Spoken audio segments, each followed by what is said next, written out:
Guys, bale ito, yung tubing namin dito sa may panel board. Papuntang ceiling to. Yan.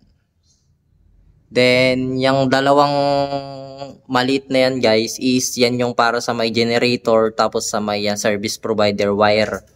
Ngayon guys, itong tatlong ito, na naka-install dyan sa may gutter box, is yan yung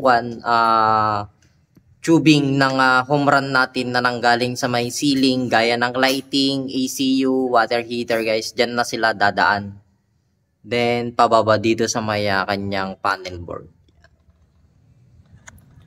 Bali, yan yung kanyang itsura guys. Tapos sa may ilalim guys, meron siyang lock. Ayan. Ayan yung ginawa ko guys na kanyang coupling. End bell guys yan. Yan yung kanyang end bell. Then after nito guys is sesementohan na namin. Tatapalan na namin to. Bale yan guys yung kanyang itsura. Yung size ng tubo guys is 63 mm yan. Yung kanyang nilagay nating tubo. Yan. So yun lang guys. Pinakita ko lang yung kanyang itsura para magkaroon kayo ng idea sa gagawa nyo din ng electrical works. Ayun, okay na. Natapalan na namin siya ng semento. Ayan itsura niya. Bali, continue natin to bukas guys. I-finishing natin to. Finish natin. Then, pwede nilang takpan to guys. Ayan na yung itsura niya. Nalalagyan na lang semento. Then yung sa ilalim niya is ito yung itsura. Ayan. Napakalinis guys pagka meron siyang ganyang end bell. Ayan yung itsura niya guys.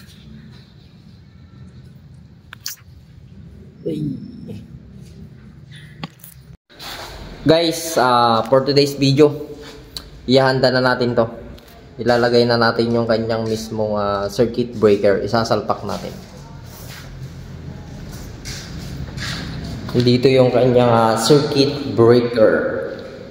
Ito yung project natin guys na customized panel board. Yeah. Ito. Bali, sasalpak na natin to guys. Dun sa kanyang mismong pinakabahay sa kanyang panel board.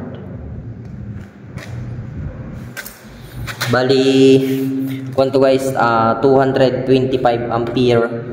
Then, MCCB. Tapos tong kanyang branches is 40 ampere. Then, 20 ampere, 16 ampere, 32 ampere. Itong kanyang mismong branches. MCB to guys, itong kanyang branches. Customized panel board to guys. Single pole guys, bolt on. Yung kanyang brand nitong natin, MCCB. Then MCB is Schneider brand. Ito yung maganda. Naka built-in na din siya guys.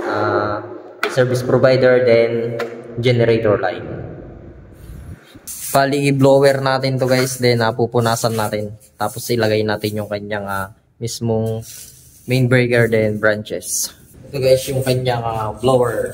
Blower natin.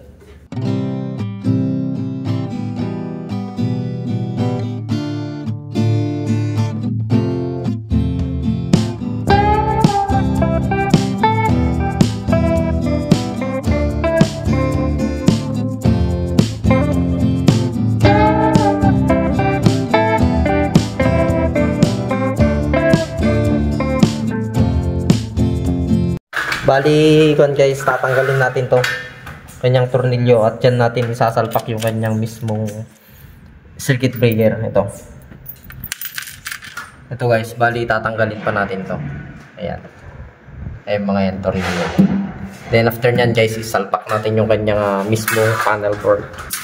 Gamit lang guys, C-wrench na 10 mm.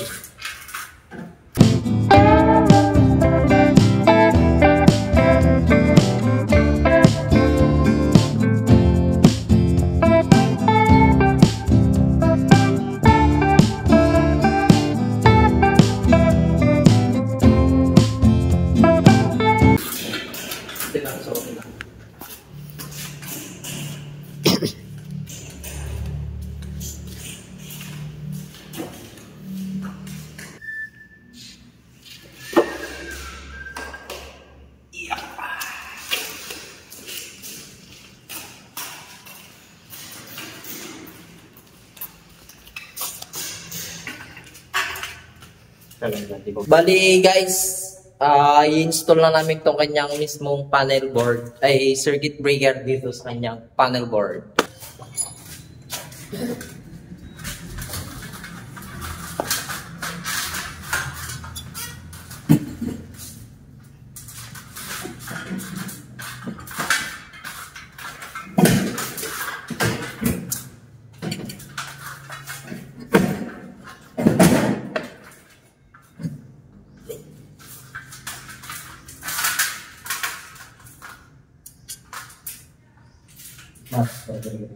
Ano mo dito?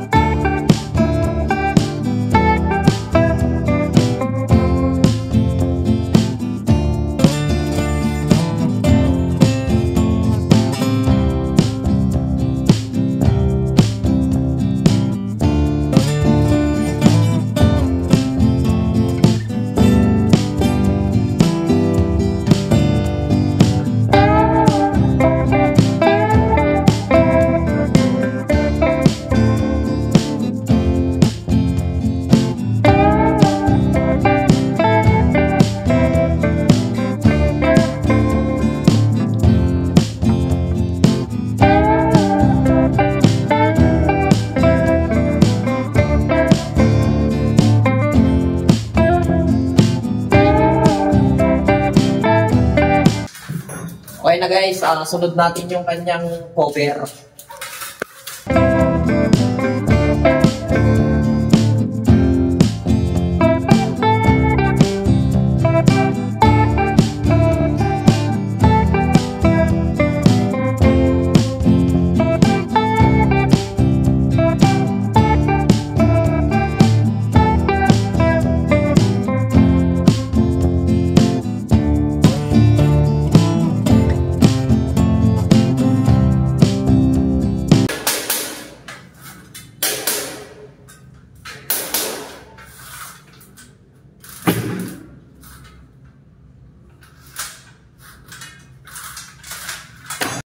Guys, bali okay na.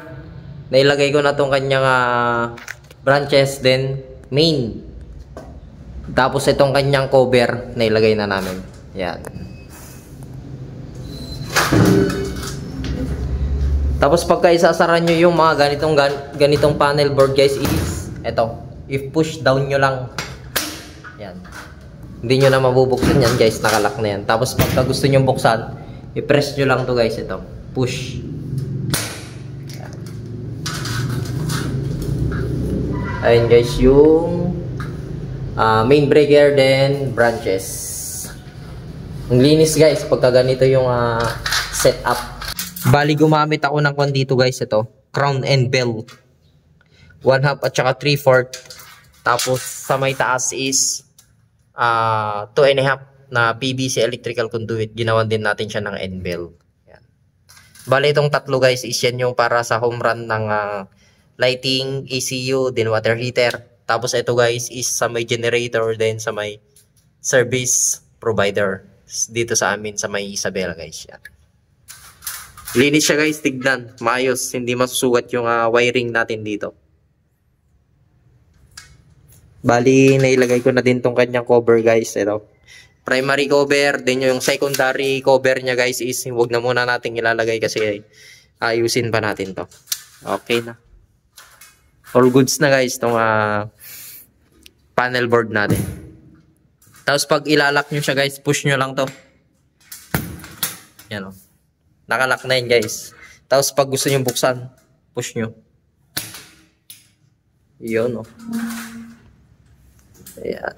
Ito yung 34 branches guys. MCB, Schneider brand. Then customized panel board, generator, then service provider. Built-in na siya guys, customized panel board, Schneider brand, 225 ampere. Ayan. All goods na guys itong panel board niya.